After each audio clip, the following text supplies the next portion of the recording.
उत्तर प्रदेश एवं बिहार के rice mill industry इस समय बड़े संकट से गुजर रही है।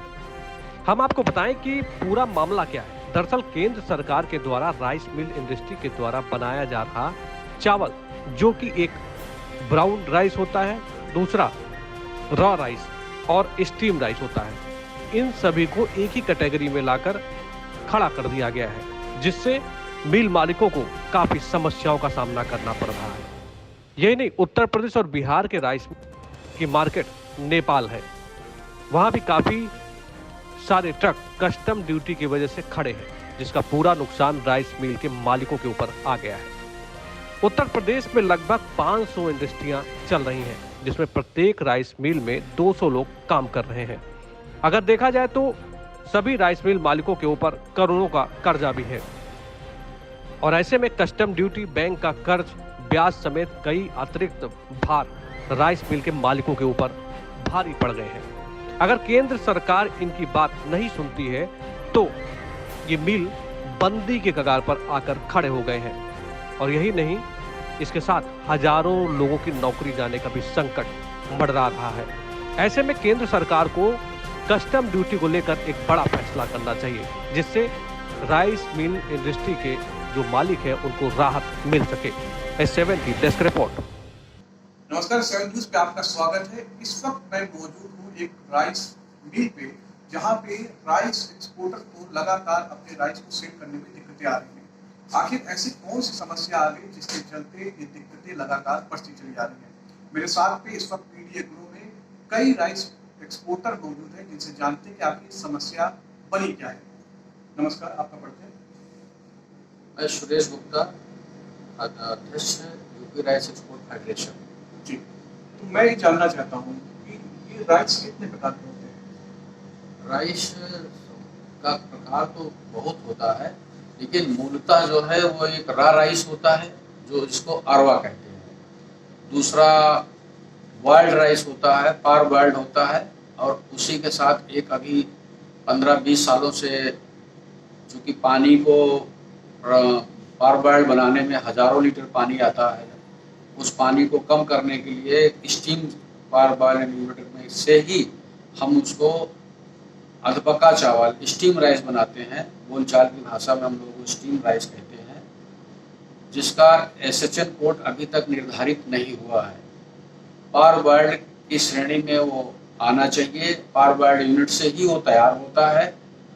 और एक मीटिंग हमारी भारत सरकार में हुई थी सितंबर 2022 में, जिसमें FCI से क्लैरिफिकेशन मांगा गया था भारत सरकार के कृषि विभाग में। उसमें यह बड़ा स्पष्ट आया था कि पार बॉइल्ड और स्टीम राइस दोनों एक ही प्रक्रिया से बनाया जाता है, वो रा राइस नहीं है। ये लगातार जो समस्या बनी हुई है, क्या कहेंगे इस बार, इसका निदान कैसे हो सकता है? देखिए, सरकार की तरफ से बड़ा स्पष्ट निर्देश है कि केवल रा राइस पे बैन है, या अब इसके पहले तो कस्टम ड्यूटी 20% थी, अभी 20 तारीख को उसको बैन कर दिया गया है। लेकिन पार बॉइल्ड राइस अथवा स्टीम राइस उसको बैन नहीं किया गया है, वो उसका निर्यात होना चाहिए। परंतु 20 तारीख से जब से आदेश आया है, सारे बॉर्डर्स पे गाड़ियां खड़ी हो गई, कोई मूवमेंट नहीं हो रहा है। जिनके गोदामों में माल पड़ा है वो पड़ा हुआ है। इंडस्ट्री हम लोग 20 तारीख से पूरी तरीके से ठप कर दिए हैं, बंद कर दिए हैं। किसी प्रकार का कोई मूवमेंट नहीं हो रहा है। और जो धान हम लोग पार बॉइल्ड के लिए, स्टीम बॉइल्ड के लिए 25 से 26 रुपये, 27 रुपये तक खरीद रहे थे, उसकी बाजार में सेल बिल्कुल खत्म हो गई है। किसान परेशान हो रहा है, क्योंकि किसानों को अभी फसल में बुआई करना है, खाद डालना है, और उसका प्रोडक्ट बिक नहीं रहा है। डिस्ट्रेस सेल हो गई है, बड़ा हाहाकार हो गया है, किसान ज्यादा परेशान हो रहा है। अच्छा, नेपाल में धान फ्री कर दिया गया है, इसके चलते क्या समस्या आ रही है? देखिए, नेपाल को धान जाने दिया, 6 लाख मीट्रिक तक धान इन्होंने अलाउ कर दिया। हमारा उसमें मांग ये है कि जहां आप 6 लाख टन धान भेज रहे हैं, उसके स्थान पर 6 लाख टन आप चावल भेजिए, चावल एक्सपोर्ट करिए, तो उससे इंडस्ट्री भी बचेगी, एम्प्लॉयमेंट भी बचेगा, और किसान का भी लाभ होगा। अगर निदान नहीं होता है तो क्या होगा?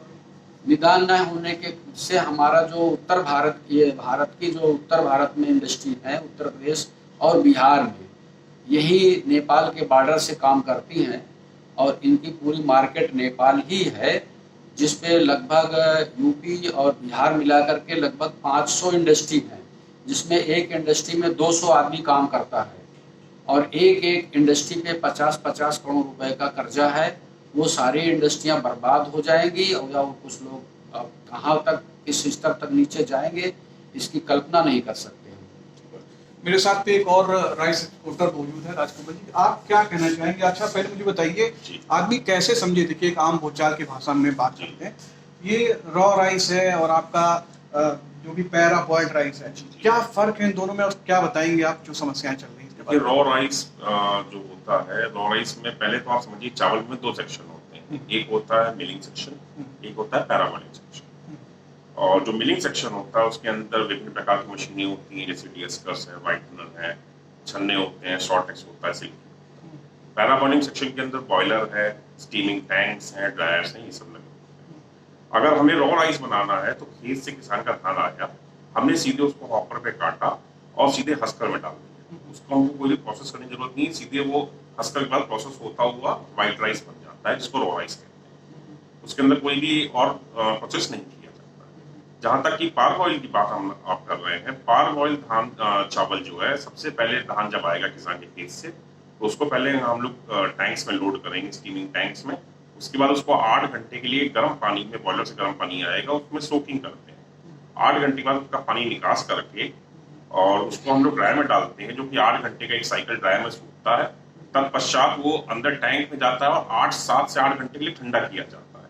यानी धान जो आ रहा है खेत से, वो 24 घंटे बाद ही मिलिंग सेक्शन में जा सकता है, उससे पहले हम उसकी मिलिंग नहीं कर सकते। उसका जो चावल बनता है वो ट्रांसपेरेंट कलर का या हल्का गोल्डन कलर का चावल बनता है। अब एक नई प्रजाति इसके अंदर आई है हाफ बॉइल्ड की, जिसे हम लोग आम भाषा में स्टीम कहते हैं। चूंकि पार बॉइल बनाने के अंदर अभी मेरे अग्रज गुप्ता जी ने बताया कि पानी बहुत खराब होता है, हजारों लीटर पानी उसके अंदर खराब होता है, क्योंकि जल संरक्षण सबसे बड़ा विषय है आजकल, इसलिए स्टीम राइस इंट्रोड्यूस हुआ है। हाफ बॉइल्ड कह लीजिए, आप उसको स्टीम कह लीजिए, जहाँ क्योंकि इंडिया बहुत बड़ा है तो हर जगह अलग नाम से कहा जाता है। इसको बनाने के लिए पहले प्रोसेस वही पैरा बॉइलिंग सिस्टम से ही चालू होता है। धान आएगा, हॉपर में काट के हम उसको स्टीमिंग टैंक में लोड कर देंगे, परंतु हम इसके अंदर 8 घंटे तक गर्म पानी में नहीं सोक करेंगे। इसको हम केवल बॉयलर से स्टीम लाके 1.5 घंटे तक स्टीम छोड़ेंगे उसकी, जिससे वो धान गर्म हो जाएगा और स्टीम अंदर तक उसमें पेनिट्रेट कर जाएगी। उसके बाद 1.5 घंटे के बाद हम उसको निकाल के 8 घंटे जैसे वैसे फिर ड्रायर में सुखाएंगे। ड्रायर में सुखाने के बाद उसको 8 घंटे तक ठंडा करेंगे।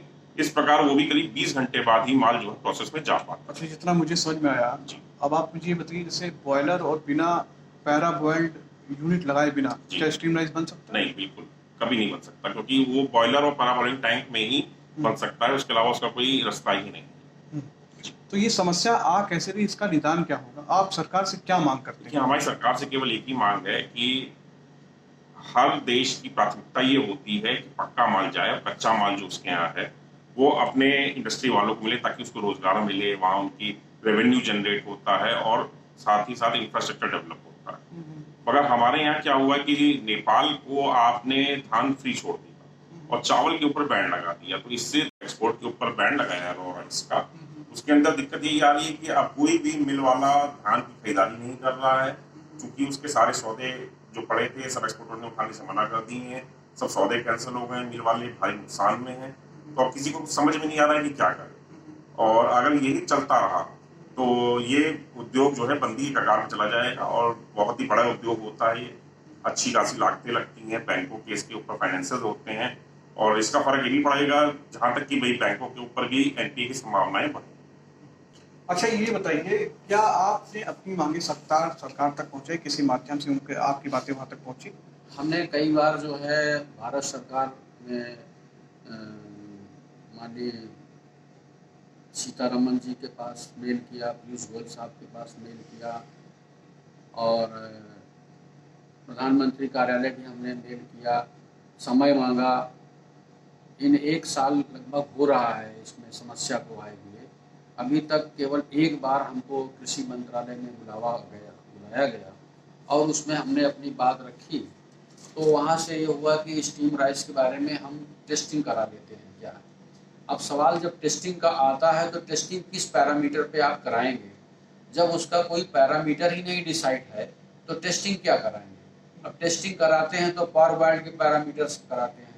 पारबॉइल्ड का पैरामीटर्स जो है उस पर हमारा स्टीम राइस फेल हो जाता है। जो फेल हो जाता है तो वो उस पर 20% कस्टम की लायबिलिटी आ जाती है। इसलिए इंडस्ट्री वाले बहुत घबराए हुए हैं और वो जो SHN कोड है, SHN कोड को लेकर के हमने मांग की कि हमारा स्टीम राइस को पाराबॉइल्ड के चूंकि सेम प्रोसेस है तो SHN कोड दोनों को एक कर दिया जाए, उसमें डिफाइन कर दिया जाए कि parboiled rice and all steam rice SHN code 6310। तो इससे हमारी, और ये बिना किसी टेस्टिंग का, चूंकि ये विजुअल दिखाई पड़ता है, जब विजुअल दिखाई पड़ता है तो उसमें टेस्टिंग का कोई सवाल ही नहीं उठता है। लेकिन अब वो टेस्टिंग के नाम पे और बॉन्ड के नाम पे हमारा शोषण हो रहा है और इसमें बहुत बड़ा भ्रष्टाचार हो रहा है। सरकार से मेरी ये उम्मीद है आपके माध्यम से कि इसको गंभीरता से लिया जाए, इंडस्ट्री को उसको फिजिकल चाहे तो एक कमेटी बना दी जाए, कितनी इंडस्ट्रीज हैं उत्तर भारत में और कितने लोग काम करते हैं, इससे कितना एम्प्लॉयमेंट जो है वो ख़त्म होगा और उनका रेवेन्यू कितना, जो बैंक का लोन है वो कितना आ रहा है। लेकिन इसमें जो भी करें वो थोड़ा जल्दी करें, क्योंकि जो किसान अभी धान लेके आ रहा है, जिसको अभी पैसा चाहिए, यूरिया के लिए पैसा चाहिए, बुआई के लिए चाहिए पैसा, पानी के लिए पैसा चाहिए, तो वो हम लोग किसी भी कीमत पर उसका धान लेने को तैयार ही नहीं है, तो वो परेशान है। अब चूंकि मेरे लोग एक तरीके से किसान हमारा फैमिली मेंबर होता है, तो उसके नाते उसकी तकलीफ को हम लोग देख नहीं पा रहे हैं। अच्छा, मैं आपसे जानना चाहता हूँ कि रायबरेली में कितने राइस मिल एक्सपोर्टर हैं? रायबरेली में 4 यूनिट्स हैं, पैराबॉलिक यूनिट्स, जो स्टीम प्लांट बनाती हैं। बैन लगने से पहले 20 तारीख से पहले इसका रेट करीब 2650 रुपये प्रति कुंटल था धान का। जब से बैन लगा है इसका रेट 450 रुपये गिर के 2200 रुपये रह गया है और 2200 में भी कोई इस धान को लेने को तैयार है। तो इसका कोई भविष्य नहीं समझ में आ रहा है कि कहाँ जाएगा या नहीं जाएगा, क्या होगा, सरकार का क्या रूप होगा। इस कारण बड़ी ऊहापोह की स्थिति। किस तरह का चावल एक्सपोर्ट करते हैं किसानों के द्वारा? नहीं, हम तो धान किसान से लेते हैं, क्योंकि एक यहाँ पे सांभा मंसूरी, सोना मंसूरी, बीटी, एक इस प्रकार की करीबन गंगा कावेरी, ये 8-10 प्रकार की वैरायटीज हैं, जिसमें रिकवरी का परसेंटेज जो है वो 60 के आसपास होता है। अब चूंकि गवर्नमेंट जो माल लेती है, किसान से प्रोक्योरमेंट करती है, उसमें 67% चावल का एक मानक है और हमारा जो प्रोडक्ट है जो किसान ये लगाता है इस तरह का, चूंकि इसमें रेट ज़्यादा मिलता है, गवर्नमेंट के चक्कर में नहीं जाना पड़ता उसको, इसलिए वो बहुतायत किसान जो है ये अपने को डाइवर्जन करके, उस खेती को डाइवर्जन करके सांभा मंसूरी, सोना मंसूरी, बीटी, गंगा कावेरी, इस तरह की वैरायटी को लगाता है, जिसमें मार्केट रेट ये 25-26 रुपए में होता है।